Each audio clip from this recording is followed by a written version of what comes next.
Assalamualaikum warahmatullahi wabarakatuh. Halo Sobat Fisken yang hebat dimanapun berada.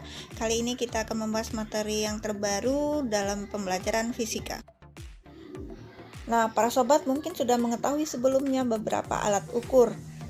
Lalu bagaimana kalau kita akan mengukur sebuah skrup, baik itu diameter dalam, diameter luar, atau ketinggiannya? Apakah kita harus menggunakan mistar? Tentu tidak, karena ini adalah sesuatu yang pekerjaan sia-sia, apalagi kalau skrupnya sudah terdiri dari beberapa ulir seperti yang terlihat pada gambar. Kita, si pengukur, tentu akan mengalami kesulitan jika menggunakan sebuah mistar. Nah, bagi para sobat fisken yang hebat tentu akan menemukan solusi yang tepat, yaitu seperti dengan menggunakan alat ukur yang dikenal dengan jangka sorong, di mana jangka sorong dapat mengukur diameter dalam, diameter luar, dan ketebalan sebuah objek. Dan alat ukur yang kedua yaitu mikrometer skrup juga mampu mengukur ketebalan sebuah objek yang sifatnya lebih tipis. Jadi mikrometer skrup lebih akurat atau lebih teliti untuk benda yang bentuknya plat tipis. Kita bahas yang pertama yaitu alat ukur jangka sorong. Sebelum kita masuk cara penggunaan jangka sorong, kita pelajari dulu bagian-bagian dari jangka sorong itu sendiri. Jangka sorong terdiri dari rahang. Jadi kalau dilihat pada gambar yang bergaris warna ungu itu dikenal dengan rahang. Ada rahang atas dan ada rahang bawah. Kemudian yang kedua ada pengunci, di mana pengunci ini berfungsi untuk mengunci rahang dari jangka sorong agar tidak bergeser. Yang ketiga memiliki skala utama. Nah, inilah nanti yang akan menentukan hasil pembacaan sebuah alat ukur. Kemudian yang terakhir yaitu skala nonius. Itulah beberapa bagian dari jangka sorong.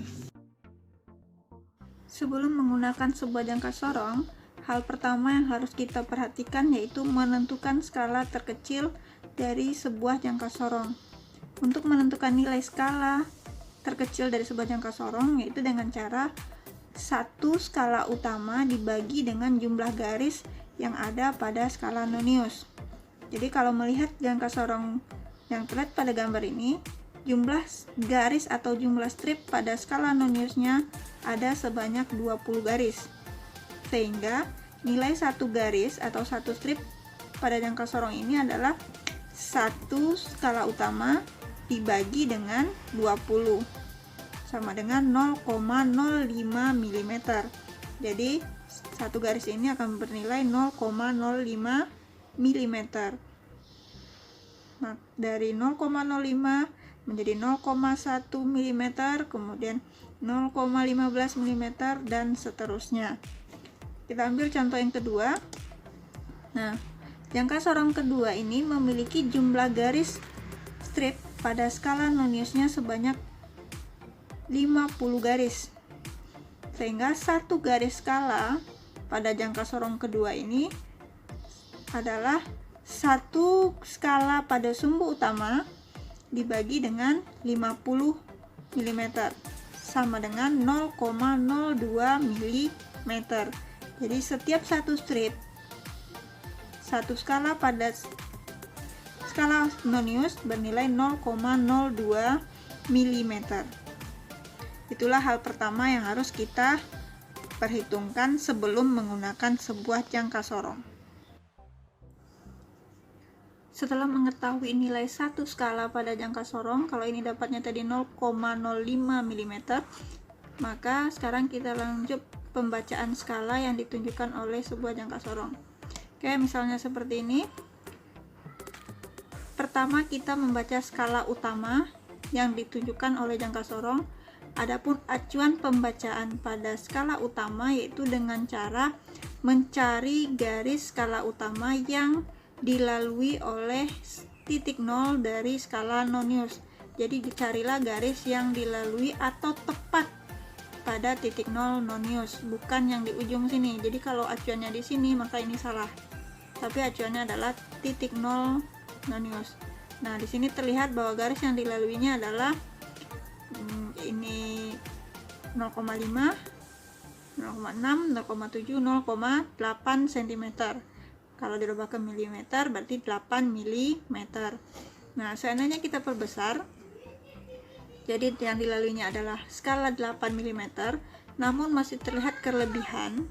Untuk mendapatkan kelebihan, kita lanjut membaca skala Nonius.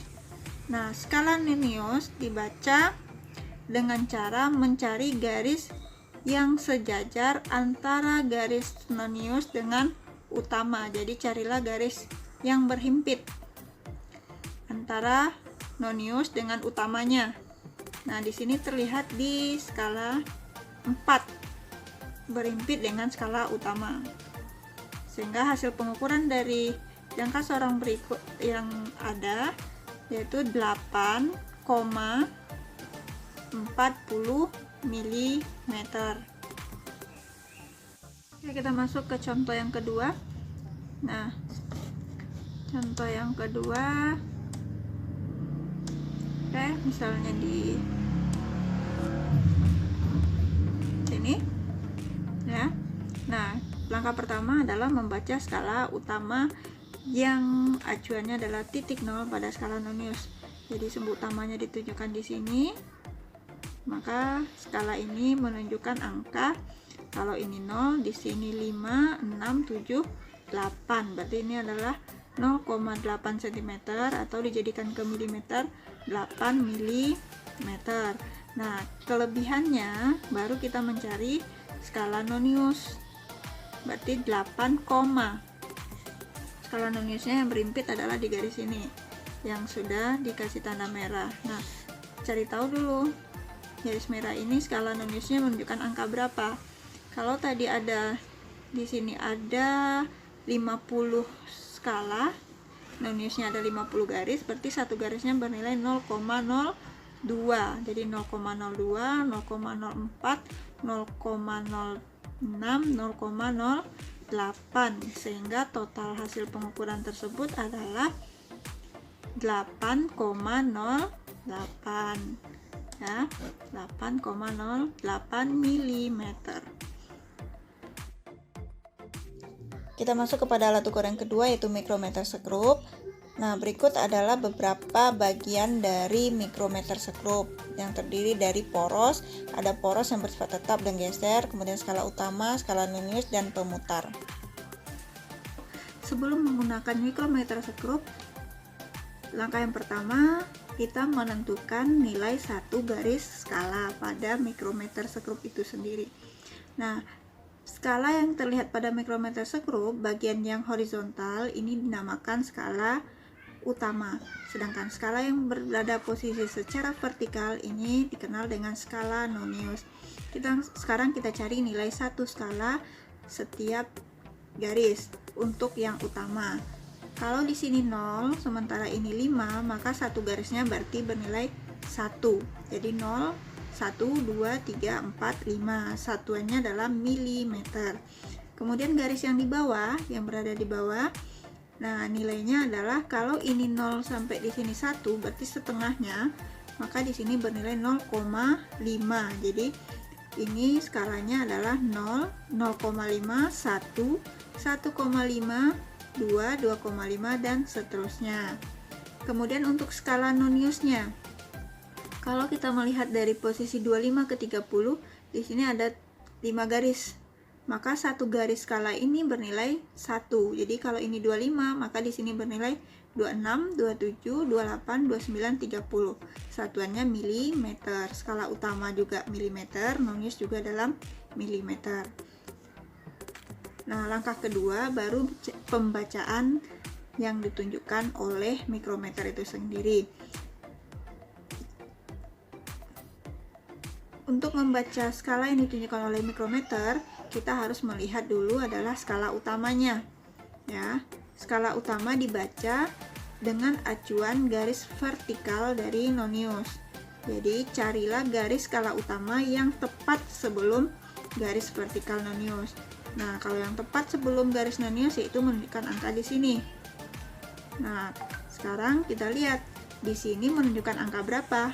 Kalau ini 5, 5,5, 6, 6,5. Jadi utamanya adalah 6,5. Namun karena ada masih kelewatan, ya, masih lewat sedikit, maka kelebihannya baru kita lanjut membaca yang Nonius. Untuk membaca nonius, acuannya adalah yang horizontal, garis horizontal. Carilah yang sejajar dengan horizontal dari nonius. Jadi horizontal vertikal harus sejajar dengan horizontal nonius. Nah, sekarang ini menunjukkan berapa? Jadi kalau di sini tadi udah 6,5, sekarang tambahannya adalah di sini kalau ini 30, maka ini menunjukkan angka 33. Jadi 33. Ini 6,5. Sekarang kita tambahkan 6,5 ditambah 0,33. Jadi totalnya adalah 6,83. Jadi hasil pengukuran dari mikrometer tersebut adalah 6,83. Oke, kita coba untuk yang berikutnya.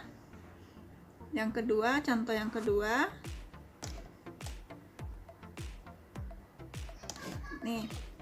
Skala utamanya sekali lagi acuannya adalah garis vertikal nonius. Jadi lihatlah skala utama yang tepat sebelum garis vertikal. Nah, tepatnya kalau ini 10, maka ini adalah nilainya 11. Jadi 11 mm. Kelebihannya berarti 11, koma berapa? Lihat yang sejajar dengan horizontal. Tarik garis lurus, ketemu di angka nih yang di sini. Maka angka di sini menunjukkan berapa? Kalau ini 40, berarti di sini 41. Maka skala yang ditunjukkan oleh mikrometer tersebut adalah 11,41. Mari kita buktikan. Ya, jadi hasil pengukurannya adalah 11,41. Demikianlah cara pembacaan penggunaan jangka sorong dan mikrometer sekrup. Semoga anak ibu bisa memahaminya dan lebih banyak berlatih lagi.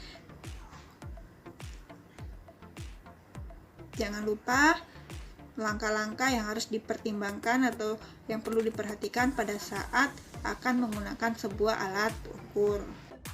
Demikianlah paparan materi kita kali ini, semoga bermanfaat bagi para sobat Fisken dalam menggapai mimpi sehingga menjadi para sobat Fisken yang hebat dan sukses. Akhir kata saya tutup. Assalamualaikum warahmatullahi wabarakatuh.